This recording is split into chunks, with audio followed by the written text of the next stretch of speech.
நாகராஜன் நம்மள நம்ப வச்சு துரோகம் பண்ணிட்டாப்பா. அவனெல்லாம் நடு ரோட்ல நாய் அடிக்கிற மாதிரி அடிச்சு கொள்ளணும். அப்பதான் ஆத்திரம் அடங்கும். அவனை நான் சும்மா விட போறது இல்ல. கரெக்டா சொன்னடா. அந்த நாகராஜ் எங்கேயும் போயிருக்க மாட்டான். அவன் இங்கதான் எங்கேயாவது ஒளிஞ்சிட்டு இருப்பான். அவனை ஈஸியா கண்டுபிடிச்சிடலாம். இந்த மாதிரி நேரத்துல ஆத்திரப்பட்டு பிரயோஜனம் இல்ல, அறிவை பயன்படுத்தணும். எப்படி அந்த நாகரா திட்டம் போட்டு இந்த மாதிரி ஒரு காரியத்தை செஞ்சானோ அவனை ஜெயிக்கணும்னா அதோட புத்திசாலித்தனமா நாம நடந்துக்கணும்.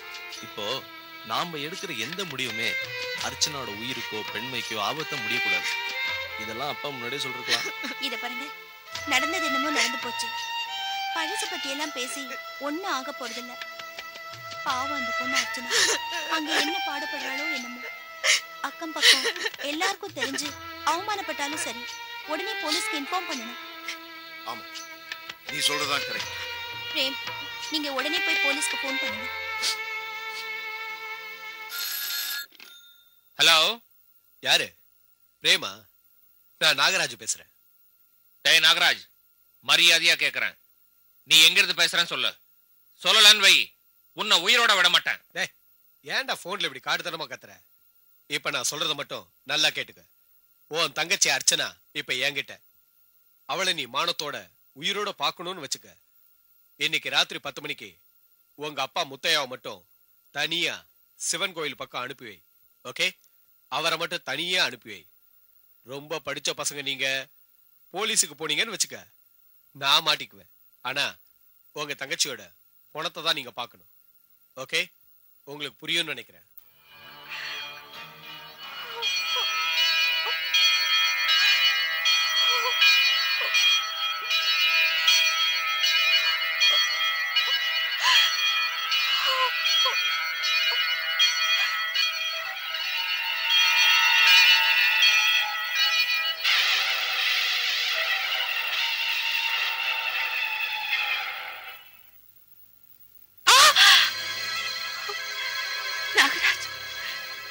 நாகராஜ், ஏன் இந்த ரூம்குள்ள வச்சு என்ன போட்டீங்க?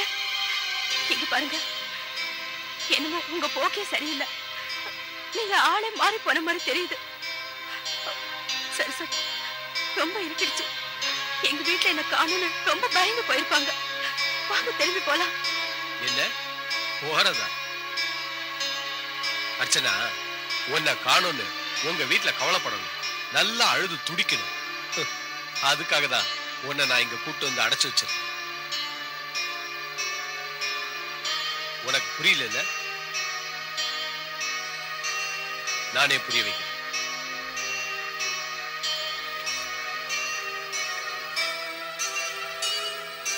ஆயிரத்தி 1989 வருஷம் இதே ஸ்கூல்ல தான் நான் +2 படிச்சேன். உங்க அப்பா தான் எனக்கு ஆசிரியர். அந்த கிளாஸ்லயே நான் தான் ஃபர்ஸ்ட்.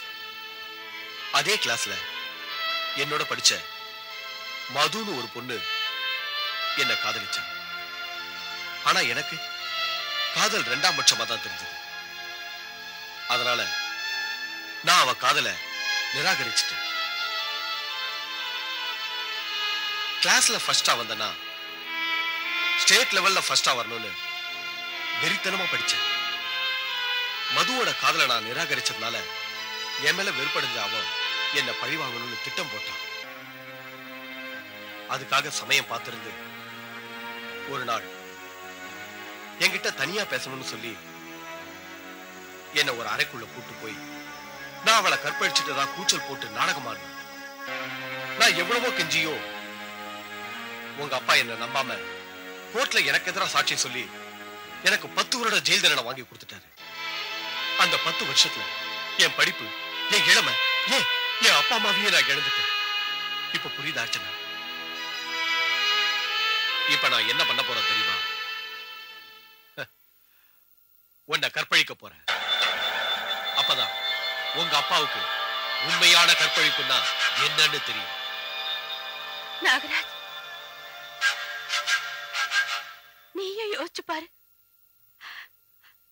இப்ப என்ன கெடுத்து அது மூலமா எங்க அப்பாவோட நிம்மதியை கெடுக்கிறதுக்காக நீ வேற ஆயுதத்தை எடுத்திருக்கலாம்.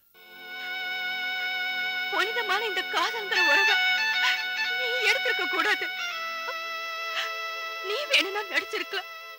ஆனா நான் உன்னை உண்மையாவே காதலிச்ச. நீ இப்ப என் காதல அழிச்சிட்ட. நீ உணர்ச்சிகளோட நீ விளையாடிக்கிட்டு இருக்க. அந்த பாவம் உன்னை சும்மா விடாது.